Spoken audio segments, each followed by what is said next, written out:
الحمد لله والصلاة والسلام على رسول الله صلى الله عليه وسلم. ګران ورونو دم باره کې خبره کوو چې آیا دم په اسلام کې جواز لري؟ بالکل اسلام کې دم جواز لري. رسول الله صلی الله علیه وسلم فرمایي چې لا بأس برقا ما لم تكن شرکا. په دم کې باک نشته تر څو پورې چې شرک پکې موجود نه وي، مطلب داسې کلمات پکې موجود نه چې هغه شرکي. د قرآن آیتونه سورتونه دی باندې کولی چې ته ځان دم کړي. احادیثو کې دواګانې راغلي، هغه باندې دمونه راغلي، هغه ته ځان مانج کولی شي چې ځان پې دم کړي. دې کې کوم قباحت یا منع نشته او اسلام دې نه کومه منع نه ده کړې، دا هر انسان کولی شي. دې کې ته چاته اجازې ضرورت نه لري چې بعضې خلکو کې یو خبر مشهوره ده چې فلانی کس ته پکې اجازه شوې ده نو هغه دم ځکه کولی شي. اجازه دې کې ضرورت نشته، په یو دم کې اجازه ضرورت نشته. رسول الله صلی الله علیه وسلم لا بأس، په دې کې کوم باک نشته چې د دم وکړي، نو اجازه یې موږ ته راکړې ده. که نو دې کې اوس موږ د بل چا د اجازې څه ضرورت دی چې موږ بل چا ته وایو چې ته موږ ته اجازه راکړه. هغه خلکو نه پوښتنه وکړه چې آیا ته په دې خپله خبر دلیل لرې قرآن او حدیث نه چې ته به اجازه غواړې په دم کې؟ نه، اجازې نشته. خپله هر مسلمان دم څه دپاره انسان غواړي چې خپله په تکلیف کې دی، درد پې دی، نو دا غواړي چې جوړ شي.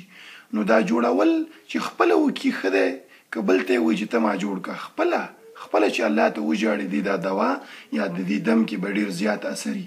هېڅ چاته مه ورځئ دم باره کې. اکثره نن سبا داسې خلک دي چې هغه په دمونو باندې پیسې اخلي او دروغ او رښتیا تا وایي چې تا کې خدا بیماري ده او تا باندې پیریان ناست دي او تا کې داسې دي او تا کې داسې دي او کله 500 کله 1000 روپۍ داسې کاروبار یې دې نه جوړ کړی دی. داسې خلکو ته ورتلل ناروا دي، ځکه د الله کتاب سره دوی لوبې کوي. خپل کور کې ناست په تکلیف کې الله سبحانه وتعالی وایي چې واذا سألك عبادي عني، بنده چې وغواړي ما نه زه قریب یم، ایاک نعبد و ایاک نستعین، الله ستا عبادت کوو تا نه کومک غواړو. نو وغواړه دا کومک ته به څه غواړې؟ ته په تکلیف کې کومک نه غواړې الله نه وغواړه، بل چاته مه ورځئ. خاص طور داسې خلکو ته چې هغه تاسو نه پیسې په دې کار باندې غواړي، هغو باندې پوه شي چې هغوی د الله لپاره دا کار نه کوي، پیسه مطلب دی. او اکثر هغوی پکې داسې دمونه وایي چې هغه کې شرکي الفاظ وي، یا غوث اعظم، یا فلان یا فلان یا فلان، داسې الفاظ پکې د غیر الله نه پکې کومکونه، هغه باندې خو ته خپله مشرکې، هغه باندې خو جوړېږي نه. بل په دم کې یو دغه دا دی چې د بل چا نه طلب مه کوه چې ته ما دم که همیشه، ځکه دا د توکل په خلاف دی. الله رسول الله صلی الله علیه وسلم په یو حدیث کې فرمایي چې زما په امت کې به 80,000 کسه جنت ته ځي لا یسترقون، هغوی به رقیه نه کوي، یعنی مطلب بل نه به طلب د رقیه نه کوي چې ما دم که ما دم، ځکه دا د توکل په خلاف راځي. خپله ځان دم کوه، په الله سبحانه وتعالی باندې توکل ساته. بل کولی شي چې انسان دا دم کې په اوبو باندې په خوراک څه شي باندې دې یعنی صحابهو نه دا نقل دی چې هغوی دا کول، په اوبو باندې دا دم کول او اوبه بیا څښل، دا جواز لري. که یو کس دا وکړي دې کې کومه منع نشته. نو خبره څه شوه چې تاسو دم کولی شئ، دم نه منع نشته، خو دم کوم الفاظ چې هغه به د قرآن او سنت نه ثبوت لري، شرکي الفاظ به پکې نه. بل داسې کس ته پکې نه ورځئ چې هغه تاسو نه پیسې اخلي او پیسې چارج کړي.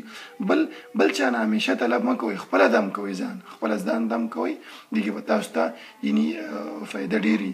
او دم کې اجازې ضرورت نشته چې ته به چا نه اجازه غواړې. خلکو مفته خبر مشهوره کړې، هر چا کې مشهوره ده چې هغه سره خو اجازه شته او تا سره نشته.